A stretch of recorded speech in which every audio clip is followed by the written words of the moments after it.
दरअसल हरियाणा के एक गांव में एक पंचायत चल रही थी। ये पंचायत वाकई बहुत मशहूर पंचायत होती है, क्योंकि इस गांव के अंदर जो रहने वाले एक ही समुदाय के लोग थे, वो भी जाट समुदाय के लोग। उन्हीं में से एक लड़का और एक लड़की आपस में शादी कर लेते हैं। बचपन से ही एक दूसरे को जानते थे। जब थोड़े बड़े होते हैं तभी जीने मरने की कस्में खा लेते हैं। बात जब पंचायत तक पहुंचती है तो पंचायत कहती है भाई और बहन की कभी शादी नहीं हो सकती। या तो वो दोनों एक दूसरे को भाई और बहन माने, और यदि नहीं मानते हैं तो पंचायत इसलिए फैसला देती है कि दोनों को ही सजाए मौत का हुक्म सुनाया जाता है। जहाँ भी कहीं मिलते हैं उनको मौत के घाट उतार दिया जाए। इतना कहना था, और उस लड़की और लड़के के पीछे जब लोग लगते हैं तो उसके बाद उनका कत्ल तो होता ही होता है, साथ ही कई ज़िंदगी बर्बाद होती हैं। लेकिन ये बात जब सोशल मीडिया के माध्यम से उस ज़िले से बाहर प्रदेश में, और प्रदेश से बाहर देश में, और देश से बाहर पूरी दुनिया में जब फैलती है, तो उसके बाद भारत की सरकार को भी कई तरह के बदलाव करने पड़ जाते हैं अपने कानून में। आज भी ये किस्सा लोगों की ज़ुबान पर इतना मशहूर है कि इस किस्से को शायद पूरी ज़िंदगी लोग भुला पाएँ, क्योंकि बबली और मनोज ने जो किया या उनके साथ जो हुआ वो बहुत ही भयानक था, बहुत ही बुरा था, बहुत ही डरावना था। इससे ज़्यादा डरावना था जो उसके परिवार ने महसूस किया, जो उसके परिवार ने झेला। आदाब, नमस्कार, सत श्री अकाल। मैं उस्मान सैफ़ी। आज की जो सच्ची घटना मैं आपको सुनाने जा रहा हूँ, ये सच्ची घटना है हरियाणा प्रदेश का एक ज़िला है कैथल, और इसी ज़िले का एक गांव लगता है करोरा। दरअसल बात कर रहा हूँ 15 जून 2007 की बात है। एक लड़का और एक लड़की बस में जा रहे थे, और जाते जाते गांव पड़ता है रायपुर। दरअसल रायपुर के पास एक गांव है जतन के पास जैसे ही बस जा रही है, बस के अंदर बहुत सारे लोग बैठे हुए हैं। अचानक से ही एक स्कॉर्पियो इस बस को ओवरटेक करती है, और ओवरटेक करने के बाद जल्दी से उस गाड़ी के आगे खड़ी हो जाती है, और बहुत ही तेज़ी के साथ उस बस के ड्राइवर को ब्रेक मारने पड़ जाते हैं, क्योंकि ये बहुत बड़ा हादसा होते होते बच जाता है। बस के अंदर खलबली मच जाती है। लोग सोचने पर मजबूर हो जाते हैं कि अचानक से ये स्कॉर्पियो आकर आगे क्यों खड़ी हो जाती है। तभी स्कॉर्पियो के अंदर से 3-4 लोग उतरते हैं, और उतरने के बाद सीधा गाड़ी में आते हैं, और एक बेहद खूबसूरत लड़की होती है और एक लड़का होता है। उन दोनों के हाथ पकड़कर खींचते हुए, घसीटते हुए सीधा गाड़ी की तरफ लेके जाते हैं। और जैसे ही गाड़ी की तरफ लेके जाते हैं तो गाड़ी में बैठाते हैं स्कॉर्पियो में, और वहाँ से एक सुनसान जगह पर लेके जाते हैं। वहाँ जाने के बाद उस लड़की को और उस लड़के को बहुत पीटा जाता है।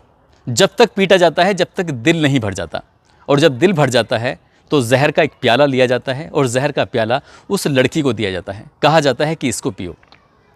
लड़की को इतना मजबूर कर दिया जाता है कि वो मजबूरी में उस जहर के प्याले को पी लेती है, और पीते ही वो मौत की आगोश में सो जाती है, मर जाती है। लेकिन लड़का अभी ज़िंदा था, और लड़का ये सब कुछ अपनी आँखों से देख रहा था। जैसे ही वो अपनी आँखों से देख रहा है, उसके बाद मारपीट का सिलसिला फिर से शुरू हो जाता है।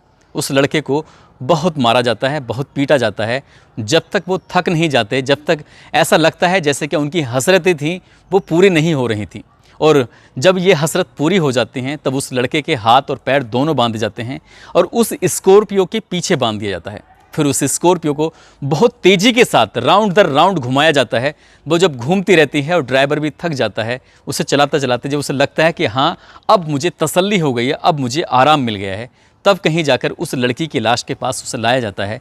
लड़के की अभी सांसें चल रही थीं, अभी ज़िंदा था।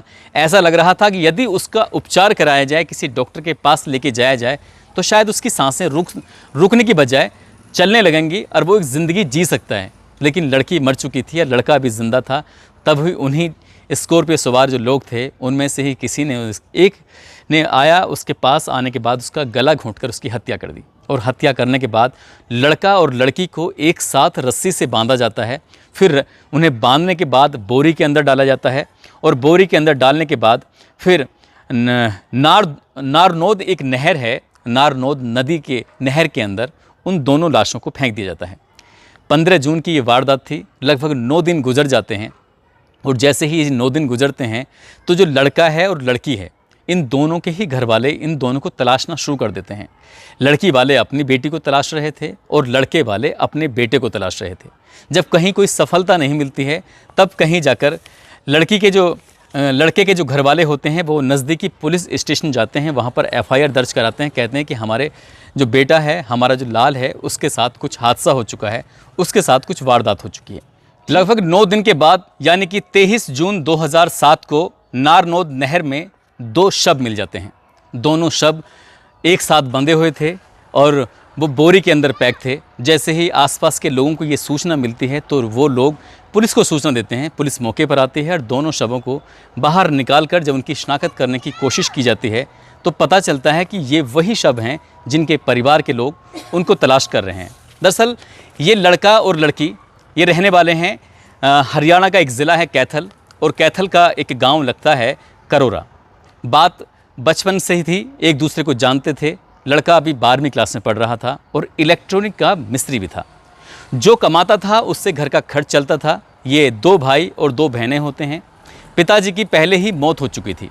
अब घर का खर्च ये लड़का चला रहा था जिसका नाम मनोज होता है। मनोज जब स्कूल भी जाता है, काम भी करता है, ऐसे आने जाने में गांव की ही एक लड़की बबली से उसकी आंखें चार हो जाती हैं। कब वो दोनों एक दूसरे को दिल दे बैठते हैं उनका पता ही नहीं चलता। और लड़का उस लड़की से फ़ोन पर घंटों घंटों बातें करता था, बहुत सारी बातें करता था। एक दिन माँ ने कहा, बेटा, उसकी माँ चंद्रपति जो होती है वो कहती है कि बेटा तू कि जिस लड़की से बात करता है वो लड़की इसी गांव की है और इसी गांव का एक एक व्यक्ति, एक एक महिला, एक एक बच्चा वो एक ही दादा की औलाद है। हम लोगों का गोत्र एक है। समाज इस बात की कतई इजाज़त नहीं देगा, इसलिए ये सब कुछ ठीक नहीं है।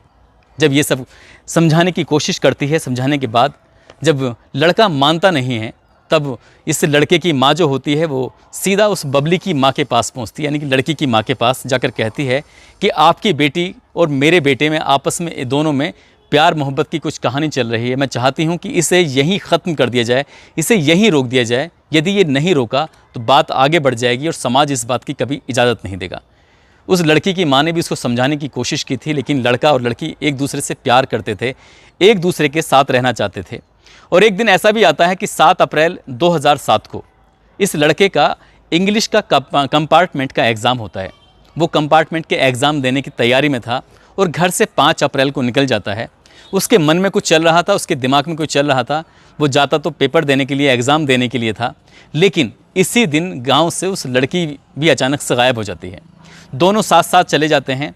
लड़की वाले और लड़के वाले जब एक दूसरे के बच्चों को तलाश करने की कोशिश कर रहे थे तो उनका कोई पता नहीं चलता है। और 7 अप्रैल 2007 को चंडीगढ़ के एक मंदिर में जाकर दोनों हिंदू रीति रिवाज के हिसाब से शादी कर लेते हैं और यहीं से साथ जीने, साथ मरने की कस्में खा लेते हैं। लेकिन इनकी जो ज़िंदगी में खुशहाली आने वाली थी वो शायद ज़्यादा दिन नहीं रहने वाली थी। 26 अप्रैल को एक मुकदमा दर्ज कराया जाता है बबली के परिवार की तरफ से और कहा जाता है कि जो गांव का एक लड़का है जिसका नाम मनोज है वो हमारी बेटी बबली को लेकर भाग गया है। वो कहाँ है पता नहीं, और इसे भगाने में उसकी माँ, उसकी बहन, उसके भाई और जो छोटी बहन है, इन सब का हाथ है। इसलिए इन लोगों से अगर सख्ती से पूछा जाएगा, पड़ताल की जाएगी तो हमारी बेटी बबली वापस लौट कर आ जाएगी। जब घर वाले ये बात पुलिस तक पहुंचाते हैं, मामला कोर्ट तक पहुंचता है और कोर्ट आदेश देता है कि किसी भी सूरत में बबली और मनोज को कोर्ट में हाजिर ही होना होगा। और वो दिन था 15 जून 2007 का। दोनों कोर्ट में हाजिर होते हैं और कोर्ट में हाजिर होने के बाद स्वयं के वालिग होने की निशानी देते हैं और वालिग होने के साथ साथ ये बताते हैं कि हमने शादी की है। और कोर्ट भी इस शादी को वैध घोषित कर देता है, यानी कि ये अवैध नहीं था। भले ही चाहे समाज, भले ही चाहे परिवार के लोग इजाज़त नहीं दे रहे थे, लेकिन कानून ने इस शादी को इजाज़त दे दी थी और वैध मान लिया था। साथ ही 5 पुलिस वालों की इनके साथ तैनाती कर दी जाती है। कहा जाता है कि जहाँ तक लड़का और लड़की जाना चाहते हैं वहाँ तक इन दोनों को जाने दिया जाए, इन्हें सकुशल छोड़ा जाए, जब तक ये खुद ना कहें कि हाँ अब तुम चले जाओ। लड़का और लड़की बस में बैठकर जा रहे थे और जाते जाते जब पीछे मुड़कर देखते हैं तो कई गाड़ियाँ उनका पीछा कर रही थीं। उन्हें लग रहा था कि जाना तो हमें चंडीगढ़ है, शायद हमारी जान को ख़तरा है, कुछ ना कुछ गड़बड़ है। और ऐसे ही एक पिपली एक बस स्टॉप पड़ता है, वहाँ जाकर देखते हैं तो जो 5 पुलिस वाले होते हैं वो भी मौका पाते ही उस गाड़ी से कहीं ना कहीं गायब हो जाते हैं। और गायब होते ही जब ये दोनों बबली और मनोज, इन्हें लगने लगता है कि कुछ ना कुछ बड़ी बात है, ख़तरा है, इसलिए उस पिपली बस स्टॉप के पास वो एक एसटीडी बूथ होता है और वहाँ से वो अपनी माँ को फ़ोन करके कहता है, चंद्रपति से कहता है कि माँ मुझे ऐसा लग रहा है कोर्ट ने तो हमारा साथ दिया है, पुलिस को सुरक्षा के लिए भेजा गया था, लेकिन पुलिस वाले हमारे साथ नहीं हैं और पुलिस वाले हमें छोड़कर यहाँ से कहीं ना कहीं दूर जा चुके हैं। अब हम चंडीगढ़ नहीं जाएंगे, बल्कि हम लोग अब सीधा दिल्ली की ओर रुख करते हैं। हमें फ़ोन करते रहना, और मेरे फ़ोन का बैलेंस भी ख़त्म हो गया है। पहले ऐसे ही ज़माना था कि फ़ोन में अगर बैलेंस ख़त्म हो गया तो आउटगोइंग इनकमिंग दोनों ही बंद हो जाती हैं। इसलिए वो एसटीडी से बात करने की कोशिश कर रहा था। और ये ठीक ठाक बस के अंदर बैठे हैं, बस लोगों से भरी हुई है, लेकिन कुछ ही दूर, अभी पीपली से महज 20 किलोमीटर दूर ही निकले थे कि एक रायपुर इलाका आता है और रायपुर के पास जतन गांव होता है। और जतन गांव के पास जैसे ही बस को रोका जाता है, स्कॉर्पियो सवार उस बस को रोकने के बाद उस लड़का और लड़की को निकाल कर जो मारते हैं, पीटते हैं, उस बात की गूंज अखबारों के माध्यम से, टेलीविज़न के माध्यम से पूरी दुनिया में फैल जाती है। और उसके बाद फिर यहाँ से जो इस लड़के की, यानी कि मनोज की माँ होती है और मनोज की बहन, ये दोनों ही इंसाफ के लिए दर दर अब भटकने लगते हैं। लेकिन इसी बीच में एक पंचायत आयोजित की जाती है और पंचायत में ये फैसला लिया गया था बाकायदा गांव के अंदर कि इन दोनों ने समाज के खिलाफ, गोत्र के खिलाफ, पंचायत के खिलाफ ये फैसला लिया है, इसलिए इन्हें ज़िंदा रहने का कोई अधिकार नहीं है।